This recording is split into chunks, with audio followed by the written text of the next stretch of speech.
Welcome to part 7 of our exploration of the history of rock music. In this section, we'll be exploring the rise of alternative rock in the 1980s and 1980s and 1990s, and how it challenged the dominance of mainstream rock and roll. Alternative rock emerged as a response to the excesses of the 1980s rock scene, which was dominated by big hair, flashy clothes, and bombastic guitar solo. Alternative rock bands rejected these excesses, opting instead for a more stripped-down, lo-fi sound that emphasized raw emotion and authenticity. One of the key bands in the emergence of alternative rock was REM, a group from Athens, Georgia that formed in 1980. REM's music was characterized by jangly guitars, introspective lyrics, and a distinct Southern Gothic sensibility. The band's early albums like Murmur and Reckoning helped to lay the groundwork for the alternative rock scene that would emerge in the years to come.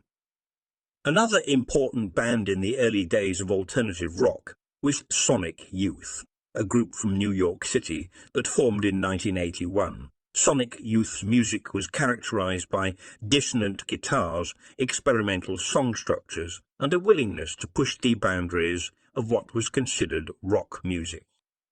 The band's influence on the alternative rock scene would be enormous, inspiring countless other musicians to experiment with new sounds and styles.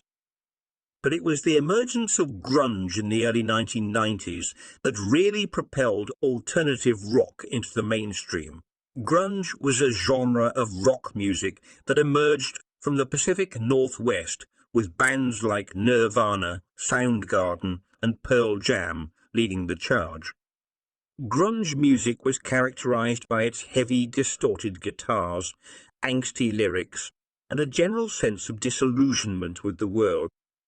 Nirvana, in particular, became the poster child for the grunge movement with their breakthrough album, Nevermind. The album featured the hit single Smells Like Teen Spirit, which became an anthem for disaffected youth around the world. Nevermind would go on to sell over 30 million copies worldwide, and Nirvana would become one of the biggest rock bands in the world. The success of Nirvana and other grunge bands had a profound impact on the music industry, signaling a shift away from the excesses of the 1980s and towards a more introspective and authentic style of rock music. Alternative rock became a dominant force in the 1990s, with bands like Radiohead, Weezer, and the Smashing Pumpkins all achieving mainstream success. One of the defining characteristics of alternative rock was its emphasis on authenticity and the die ethos. Many alternative rock bands recorded and produced their own music, and some even released it on their own independent labels. This helped to create a sense of community and authenticity within the alternative rock scene, much like it had in the early days of punk rock.